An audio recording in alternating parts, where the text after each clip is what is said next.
Assalamualaikum warahmatullahi wabarakatuh. Kami dari kelompok 5 kelas B akan memaparkan hasil kerja kami dalam manajemen proyek pengembangan sistem CRM e-commerce yang terdiri dari Human Resource Leveling, Manajemen Risiko, dan Make Buy Analysis. Sebelumnya perkenalkan, saya Syakirana Nirwana dan rekan saya Demina Ayunda Casara. Jadi dalam pengembangan sistem CRM terdapat 9 aktivitas yang dilakukan. Yang pertama adalah analisis kebutuhan, yaitu menggali dan mendefinisikan kebutuhan pengguna serta fitur sistem yang dibutuhkan. Nah, yang kedua ada desain basis data, yaitu merancang struktur database untuk menyimpan dan mengelola data pelanggan secara efisien. Dan yang ketiga ada pengembangan backend, yaitu membangun logika sistem dan integrasi database untuk menangani proses di sisi server. Nah, kemudian ada desain front end. Aktivitas ini dilakukan setelah analisis kebutuhan, jadi membuat rancangan tampilan antarmuka yang sesuai dengan prinsip UI UX. Nah, selanjutnya dari desain front end ada pengembangan front end, yaitu mengimplementasikan antarmuka pengguna berdasarkan desain yang telah dibuat. Kemudian ada integrasi API yang dilakukan setelah pengembangan backend dan front end, yaitu menghubungkan sistem dengan layanan eksternal seperti payment gateway. Nah, selanjutnya ada pengujian, yaitu memastikan sistem berjalan sesuai spesifikasi melalui berbagai metode pengujian. Selanjutnya ada dokumentasi, yaitu menyusun panduan teknis dan penggunaan sistem untuk pengelolaan selanjutnya. Dan yang terakhir ada deployment, yaitu meluncurkan sistem ke lingkungan produksi agar bisa digunakan oleh pengguna. Nah, dalam Human Resource Leveling, pertama-tama kami membuat network diagram untuk mencari critical path. Dan ditemukan critical path-nya adalah aktivitas A, D, E, F, G, H, I dengan durasinya 29 hari. Dalam proyek kami, dalam 1 minggu itu terdapat 5 hari kerja dan 1 hari kerja terdiri dari 8 jam. Nah, alokasi sumber daya awal bisa dilihat pada Gantt chart dan tabel total durasi pekerjaan. Nah, dari sini terlihat bahwa tidak ada SDM yang memiliki konflik jadwal. Tetapi ditemukan ketimbangan jam kerja antara SD1 dan SD2 dengan SD2 memiliki jam kerja 120 jam dan SD2 jam kerjanya 104 jam. Nah, untuk menyeimbangkan beban, alokasi keduanya disesuaikan menjadi sekitar 112 jam.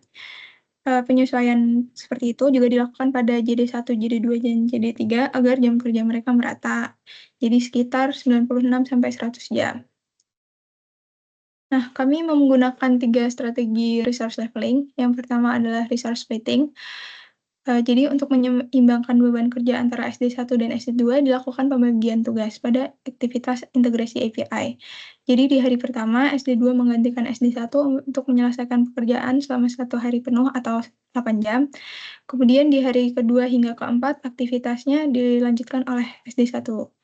Nah, dengan demikian total jam kerja keduanya setelah penyesuaian menjadi 112 jam. Kemudian ada resource substitution. Jadi untuk menyamakan beban kerja JD1 dan JD2 dilakukan substitusi pada aktivitas dokumentasi. Di hari pertama JD2 bekerja selama 4 jam dan sisanya 4 jam lagi dilanjutkan oleh JD1. Nah, kemudian di hari kedua dan ketiga aktivitas dokumentasi sepenuhnya dikerjakan oleh JD1. Nah, jadi penyesuaian ini menghasilkan total jam kerja JD1 dan JD2 masing-masing sebesar 100 jam, mendekati JD3 yang bekerja selama 96 jam. Terus yang terakhir ada adding lifetime, yaitu menambahkan 1 hari untuk istirahat sebelum aktivitas pengembangan backend, agar SD2 bisa bertransisi setelah aktivitas desain basis data. Nah, pada histogram ini, histogram alokasi masing-masing SDM dan tabel durasi setelah leveling, terlihat tidak ada overalokasi pada anggota tim. Selanjutnya, terdapat manajemen risiko. Jadi ada 3 risiko utama dalam proyek ini. Yang pertama adalah keterbatasan SDM. Proyek ini dikerjakan oleh tim kecil yang terdiri dari 8 orang, sehingga bila ada salah satu anggota yang tidak tersedia, misalnya karena sakit atau cuti mendadak, maka beban kerja akan menumpuk pada anggota tim lainnya. Kemudian ada ketergantungan pada pihak ketiga, misalnya API pembayaran atau layanan pengiriman. Jadi, di sistem CRM ini kemungkinan besar akan terintegrasi dengan layanan pihak ketiga seperti payment gateway, email API, atau layanan pengiriman. Jadi, kalau layanan tersebut mengalami gangguan, perubahan kebijakan, atau penurunan penurunan performa, maka hal tersebut akan secara langsung menghambat fitur utama sistem. Dan yang terakhir ada banyak bug di akhir proyek. Eee, jadi pengujian dalam proyek ini dilakukan setelah proses integrasi dan berlangsung hanya 5 hari. Nah, minimnya waktu dan tidak ada pengujian bertahap sebelumnya akan berisiko menumpuknya bug besar di akhir proyek. Nah, selanjutnya, risiko-risiko tersebut bisa diklasifikasikan berdasarkan dampak dan kemungkinan terjadinya. Jadi untuk risiko keterbatasan SDM itu bertambah besar karena dapat mengganggu jadwal dan kualitas pekerjaan. Kemungkinan terjadinya dikategorikan sedang karena kondisi seperti cuti atau kelelahan adalah hal yang cukup umum meski tidak selalu terjadi secara bersamaan. Kemudian ketergantungan pada pihak ketiga berdampak besar karena dapat menunda fase integrasi atau bahkan deployment. Namun probabilitasnya tergolong sedang karena sebagian besar penyedia layanan pihak ketiga sudah memiliki SLA atau Service Level Agreement yang bisa menjamin kestabilan layanan meskipun risikonya juga tetap ada. Kemudian ada banyak bug di akhir, risiko ini berdampak besar karena bug kritis bisa menunda peluncuran sistem. Tapi kemungkinan terjadinya sedang karena asumsi bahwa pengembangan dilakukan dengan praktik coding yang baik. Meskipun tanpa pengujian bertahap, hal ini bisa tetap menyisakan potensi masalah. Nah, pemaparan selanjutnya akan dilanjutkan oleh Nimina. Baik, selanjutnya di sini ada rencana mitigasi yang dapat dilakukan untuk mencegah 3 risiko utama. Yang pertama, keterbatasan SDM. Pencegahan yang dapat dilakukan adalah dengan membagi beban kerja secara merata agar tidak ada satu SDM yang kerjanya berat sendiri. Yang kedua, menyiapkan pengganti tiap peran agar kalau misalnya SDM tertentu butuh absensi bisa digantikan. Yang ketiga, jadwal dirancang dengan menyisipkan buffer time agar SDM tidak bekerja secara berlebihan atau secara terus-menerus. Kontingensi yang dapat dilakukan, pertama merekrut outsourcing sementara, yang kedua memberikan pelatihan dasar lintas peran, agar kalau misalnya ada peran yang berhalangan dapat digantikan oleh peran lain. Yang kedua, ketergantungan pihak ketiga, pencegahan yang dapat dilakukan adalah memastikan pihak tersebut memiliki reputasi yang baik dan jelas. Dan kontingensi yang dapat dilakukan adalah menyusun rencana untuk alternatif API, membuat arsitektur sistem yang memungkinkan API dapat diganti dengan cepat. Yang ketiga, bug di akhir proyek.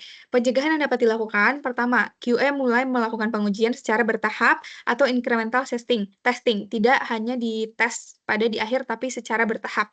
Yang kedua, melibatkan QA sejak awal dalam perencanaan dan review modul untuk menyusun skenario uji. Yang ketiga, uji otomatis untuk fitur-fitur penting. Kontingensi yang dapat dilakukan, yang pertama, alokasi waktu cadangan, buffer time, pada fase testing dan deployment. Lalu prioritas perbaikan bug berdasarkan tingkat keparahan dan dampak pada sistem. Selanjutnya di sini tabel risikonya dapat dilihat pada tabel di sini bahwa semua risiko ini berdampak buruk pada proyek. Nah, pada jadwal beberapa aktivitas mungkin tertunda dan dapat menyebabkan overtime pada jadwal yang kita tentukan di awal. Nah, karena overtime tersebut anggarannya pasti meningkat karena kita perlu membayar SDM lebih. Nah, untuk keberhasilannya juga pastinya dapat menurun karena kalau misalnya kita tidak mengatasi risiko dengan baik, mungkin adanya penurunan kualitas terhadap proyek dan tidak sesuai jadwal, terjadinya pembengkakan anggaran, dan fungsionalitasnya juga dapat terganggu sehingga menyebabkan kepercayaan pelanggan bisa hilang. Nah, selanjutnya di sini adalah make buy analysis untuk deployment sistem CRM e-commerce. Apakah kita perlu membuat server sendiri atau menggunakan layanan cloud? Nah, di sini ada matriks keputusan, ada beberapa faktor yang dapat kita pertimbangkan. Yang pertama, dari biaya awal. Untuk Mac pastinya lebih tinggi karena perlu membeli hardware, infrastruktur, dan lain sebagainya. Untuk buy lebih rendah. Yang kedua, biaya operasional. Yang Mac pasti lebih tinggi karena perlu maintenance, listrik, pendingin, dan yang lain sebagainya. Untuk biaya operasionalnya buy lebih terprediksi karena harganya ini sesuai dengan pemakaian. Yang ketiga, dari waktu implementasinya, Mac ini lebih lama karena perlunya pengadaan, pemasangan, konfigurasi, sedangkan buy ini dia lebih cepat. Yang selanjutnya dari kualitas dan skalabilitas, Mac ini customizable, tapi skalabilitasnya terbatas. Sedangkan buy dia lebih stabil, dan skalabilitasnya otomatis. Selanjutnya ketersediaan sumber dayanya, Make ini perlu tim IT khusus seperti network engineer, sedangkan Buy tidak perlu SDM tambahan. Selanjutnya dari segi keamanan dan kontrol data, Make pastinya kontrol penuh keamanan karena infrastrukturnya milik sendiri, sedangkan Buy bergantung pada keamanan vendor. Selanjutnya dari segi maintenance dan backup, Make pastinya tanggung jawab internal, sedangkan Buy itu tanggung jawab vendor karena dikelola oleh vendor. Dan dari segi ketahanan bencananya, Make ini beresiko tinggi, bergantung pada lokasi fisik, sedangkan Buy ini otomatis tanggung jawab pada vendor. Nah, selanjutnya di sini kelebihan dan kekurangan dari Make dan Buy. Yang pertama dari Make, kelebihannya perusahaan memiliki kontrol penuh terhadap sistem dan data, memungkinkan pengaturan keamanan sesuai kebijakan internal. Yang kedua, kustomisasi bebas. Infrastruktur dapat dirancang spesifik untuk beban kerja tertentu sesuai kebutuhan sendiri. Dan yang ketiga, independen, tidak terikat oleh perubahan harga dan kebijakan penyedia cloud. Selanjutnya kekurangannya yang pertama biaya awalnya sangat tinggi, perlu membeli banyak hal, perlu investasi infrastruktur. Yang kedua, memerlukan waktu setup lebih lama karena perlu membangun dari nol. Yang ketiga, kebutuhan SDM khusus. Jadi perlu membutuhkan tim IT sendiri seperti network engineer. Yang selanjutnya, risiko downtime-nya lebih tinggi karena tidak ada jaminan. Dan yang terakhir, skalabilitasnya terbatas. Kalau misalnya tiba-tiba ada lonjakan pengguna dan perlu upgrade fisiknya itu tidak bisa instan. Dan selanjutnya ini dari segi Buy, kelebihannya yang pertama, hemat biaya awal dan operasional, tidak perlu investasi infrastruktur besar, cukup membayar sesuai penggunaan. Yang kedua, deployment-nya cepat, bisa dalam hitungan menit atau jam. Yang ketiga, skalabilitasnya tinggi dan fleksibel, mudah menambah kapasitas apabila kita butuh. Dan yang keempat, fitur keamanan dan backup-nya secara otomatis. Yang kelima, menjamin uptime system. Nah, kekurangannya yang pertama ketergantungan pada vendor, kalau misalnya vendor yang menaikkan harga, mengubah kebijakan, itu bisa berdampak pada sistem. Yang kedua, kontrolnya terbatas terhadap infrastruktur, tidak dapat mengakses fisik server. Dan yang ketiga, butuh koneksi internet stabil, karena kalau misalnya koneksi lokalnya buruk, pengembangan dan pemeliharaannya bisa terganggu. Nah, rekomendasi yang kita usulkan adalah Buy. Kenapa? Yang pertama, dari segi waktu, proyek ini hanya berdurasi 1,5 bulan, sehingga tidak realistis kalau misalnya kita harus membuat infrastruktur dari nol. Layanan cloud siap pakai ini bisa mendukung kecepatan implementasi. Nah, yang kedua dari segi biaya, model pay as you go ini lebih efisien daripada kita membangun infrastruktur dari nol, perlu membeli banyak hal, perlu menyiapkan banyak hal, perlu membutuhkan tim, dan yang lain sebagainya. Dan dari segi kualitasnya juga, layanan cloud ini biasanya sudah menyediakan fitur penting seperti auto scaling, monitoring, snapshot, dan yang lain sebagainya. Ini juga mendukung keandalan sistem. Baik, mungkin cukup sekian dari kami. Mohon maaf bila ada kekurangan. Terima kasih atas perhatiannya. Wassalamualaikum warahmatullahi wabarakatuh.